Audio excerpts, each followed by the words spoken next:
Today is Saturday, May 1st, 2021, and our panelist is the esteemed Lou Jacobson. He is a senior correspondent for Politifact, which facts checks all of the statements in politics. They keep our politicians up on their toes, making sure that they have the correct information when they're presenting it to us. Also, today's discussion will be Lou Jacobson's Kaiser Health News article. If you haven't read that, go and read it. It's a dose of hope, facts, checking President Biden's first speech to Congress. So they actually looked at Joe Biden's speech and broke it down and made sure whether these facts were being spoken correctly. He also looked at the rebuttal by a Republican, Tim Scott, to what his response was. So welcome, Lou. We are so pleased and happy to have you on. Hi, thank you for having me. Oh, great. Yeah, so tell us a little bit more about this. What was your view of President Biden's speech? Sure. Well, when you have speeches like this to a joint session of Congress, they're generally called the State of the Union, but they're not during the first year of the president. They're generally very carefully written. They're gone over lots of times. Multiple people in the White House will look over to make sure everything's correct. So, in our experience in fact-checking these sorts of addresses are relatively accurate. It doesn't mean they're perfect, but it's not as if they're sort of ad-libbing and going on TV and sort of shooting from the hip. They are reading a prepared speech that's been gone over a lot for factual accuracy. So it was pretty good in terms of accuracy. Now, that doesn't mean that there aren't some exaggerations or some spinning that goes on. One good example is one of the things that the president said. He said that the economy created more than 1.3 million new jobs in the first 100 days, which is more new jobs in the first 100 days than any president on record. So I looked at that. The data is available, and I found that's accurate. Actually, the second best record was Jimmy Carter back in '77. Wow. And Obama, who came in the depths of the Great Recession in 2009, had the worst record in terms of jobs created or lost in their first 100 days. So in terms of the mathematical question, it's accurate. What it doesn't tell you is that given the large number of jobs lost during 2020 due to the virus and the pandemic, we're still 6.72 million jobs below what it was prior to the pandemic. So we've definitely made a big leap, forward of 1.3 million new jobs, but we still got 6.72 million to go. So for that point, Biden was accurate, but he was kind of leaving out some crucial context. Yes, that makes a lot of sense, and I'm glad you mentioned President Jimmy Carter. He was the first president I voted for. I love that man. I loved what he did. Yeah, he just got to meet with President Biden a few days ago. Oh, yes. Okay, great. 90-something. Yeah, an incredible person. Yeah. But, so that is a really an important fact, because one of the other things he was talking about was this infrastructure plan and rebuilding and, the green economy and bringing jobs in. So do you think that is going to move forward, or what's the fact checking on that? Well, actually, for that, we can turn to Senator Tim Scott, who gave the GOP response to the speech. And let me get to his exact wording here.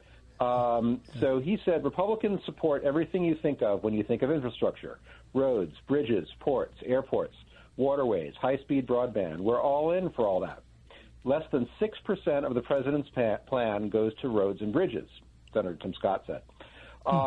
So that is misleading. It is true that in President Biden's infrastructure proposal, which, by the way, isn't a bill yet, it's still under negotiation, and so we're not sure what ultimately will be in it, but based on what the two parties kind of agree to go forward with. But It's a $2.65 trillion bill over I believe it's 15 years, which is a lot of money. Yes. And certainly that bill included some things that were not traditionally considered infrastructure, particularly things like, I believe, home health care, an expansion of that.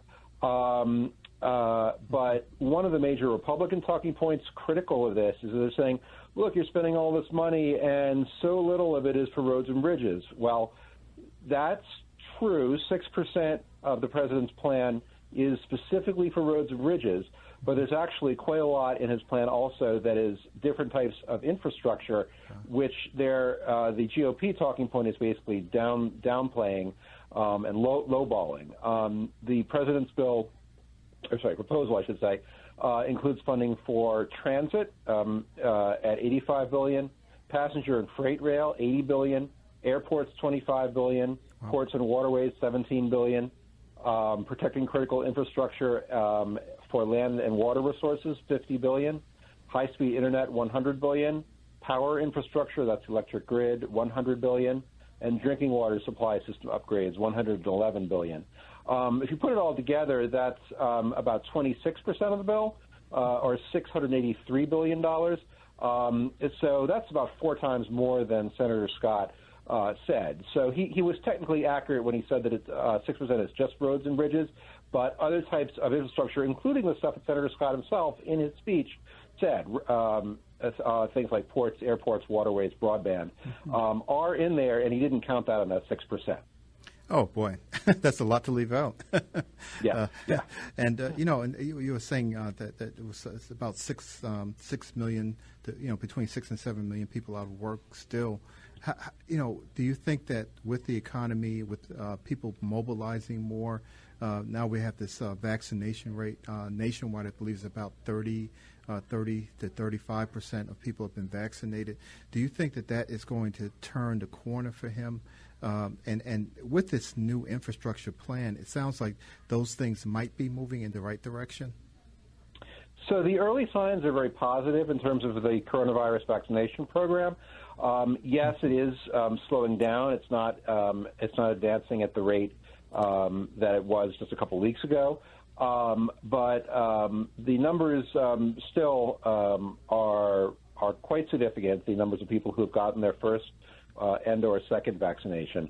When I talked to experts, they said that one of the biggest accomplishments of the Biden administration so far is not necessarily even the specific bills that have been passed or the executive orders that have been signed, but just sort of the sense of competence and the ability to get the vaccination program done. It's not to say that we wouldn't have been, sort of ahead of the game if he hadn't been elected president, but he's helped, according to the public health people who I've spoken to. And the key to getting the economy back is to get people vaccinated and to get the pandemic under control. So it's the signs so far are good. The statistics show, job growth, growth in GDP, gross domestic product, in the first quarter. Things are looking, positive. Even before you get to the bills that he signed, including the basically $1.9 trillion spending bill that the president signed a couple months ago, which is going to put a fair amount of money into the economy, and already, in fact, has with the stimulus checks, $1,400 stimulus checks per household up to a certain limit. Things looking positive. You never know exactly what direction it's going to go, right. But so far so good. And now it's just a question: can we get the number of jobs back up to that sort of 6.74 million number? That it's still lower than the point prior to the pandemic. Oh, fantastic. Yeah, because one of the other things you mentioned was that since we're talking about the COVID 19 pandemic. You said that when I was, this is from President Biden, when I was sworn in on January 20th, less than 1% of seniors in America were fully vaccinated against COVID-19. 100 days later, 70% of seniors over 65 are protected. Senior deaths from COVID-19 are down 80% since January. But you had analyzed that. So what were your takeaway points on that? Yeah, I mean, certainly you could say that that even if Biden hadn't been elected president, could Trump have accomplished that? Yeah, probably. It may not have been quite as fast. It might not have been quite as certain to happen. You can never sort of rerun the experiment and try a different president in charge.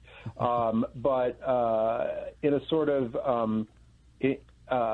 in speaking to the sort of public health experts who we regularly check in with, they do sense a sense of purpose and sort of competence in the Biden administration, and it seems that he and his team should get at least some credit for the achievements that have been done.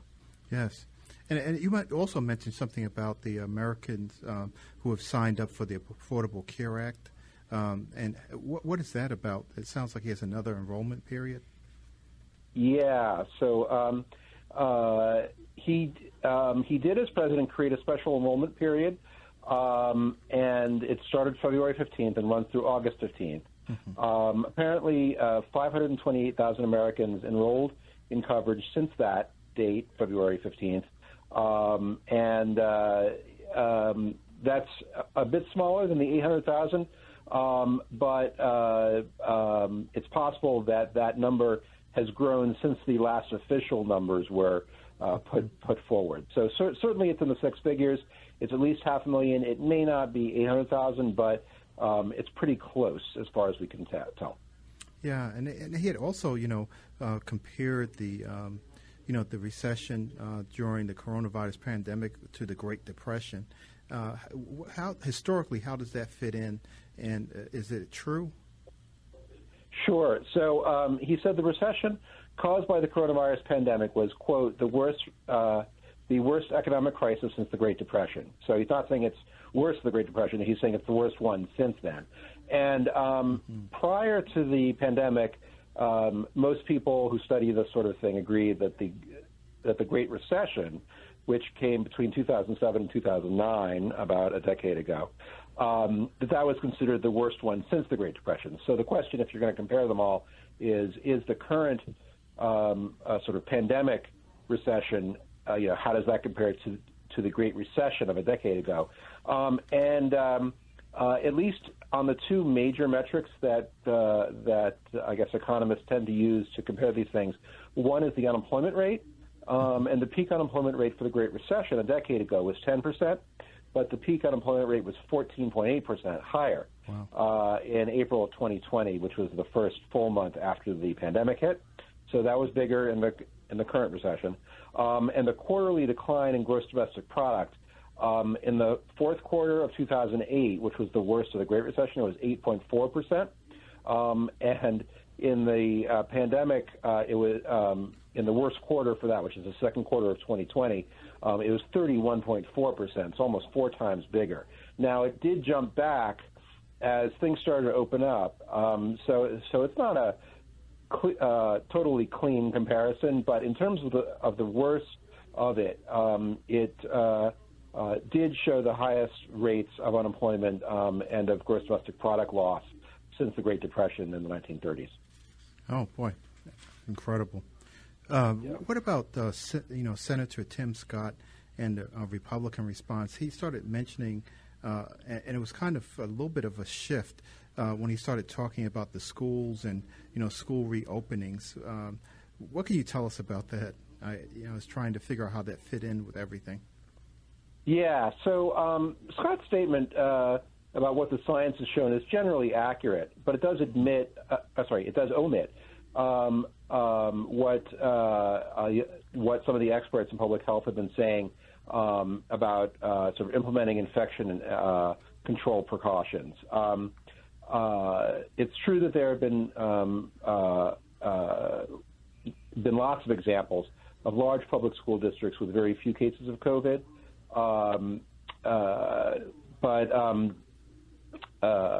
And in fact, schools have increasingly opened for in-person instruction, but there's still a lot that remain virtual. So as of April 19th, according to the data that we found, 4% of districts are fully remote, 47% of districts are fully in-person, and 48% of districts are offering some type of hybrid instruction. It's sort of a mixed bag. It's a large country. A lot of different school districts have taken different paths to sort of address how they should go back, how soon they should go back, and some frankly have made different decisions. But the science, generally speaking, shows that it's relatively safe for schools to open up again. Oh, yes, fantastic. Yeah, and one of the things that I, always, because I'm I was a former director for the Illinois Department of Public Health, and so I'm helping them now with the COVID-19 response, as a volunteer, because I'm working for a different company now. I look at that, and one of the things that I'm concerned about is that, it's not just the kids, but I'm hoping that if we get the seniors vaccinated, because about 98% of the deaths in Illinois have been from people who are 50 years old and older. And one of the concerns is that this includes business people. This includes people who are, clergy, who are in the ecumenical realm with churches and synagogues and mosques. And it also includes teachers in schools. It includes crossing guards and people who do things for us every day. The person bagging your groceries, that's helping you. And so we've lost a significant number of people. And when I look at the implications of children potentially bringing it home to their parents, that's one of the concerns I have. That's why we really are pushing for people to vaccinate themselves to make sure they're protecting themselves. Mm-hmm. Definitely. Yeah, no, I mean, I've got two kids myself. One is 17. Yeah. Today we just got her second vaccination. So she's fully vaccinated now. Well, she will be in 2 weeks or so. Thank you. But I have a son who's 13, and so we can't get him vaccinated yet. Yeah. So there are things that we can't do, even though I would be able to go out to like sporting events with him, professional sporting events. I've got to wait until kids who are that old are formally cleared to get the vaccine. That hasn't happened yet, so it has complicated kind of our planning on summer activities and so forth. Yeah, and and I know with Politifact, you're checking things all the time, right? And have you seen anything change in the realm of the media or how things are sort of coming across? Because we went through a time period where the media seemed to be going through as much transformation as the general, community, right, and the general public in the country with this pandemic and with the prior administration and those kinds of things. Are you seeing things changing through your lens? So in some ways, yes. I mean, we check all politicians of both parties aggressively, but there's a difference between how President Trump kind of ran his White House and his presidency and the way that Biden does. Biden says less, and what he says tends to be a little bit more carefully fact-checked ahead of time. It doesn't mean he's perfect. We've given him half-truths, mostly falses and falses, especially when he does speak off the cuff. But the contrast with President Trump is pretty stark in that President Trump talked a lot. He talked at a lot of, sessions with sort of, assembled reporters saying a lot of things, shot from the hip a lot in what he said, and sometimes spoke in a way that was a little bit difficult to gather what he was saying. So he wasn't so, precise. Or would go back and forth between saying one thing and saying the opposite within the same sentence or the same paragraph.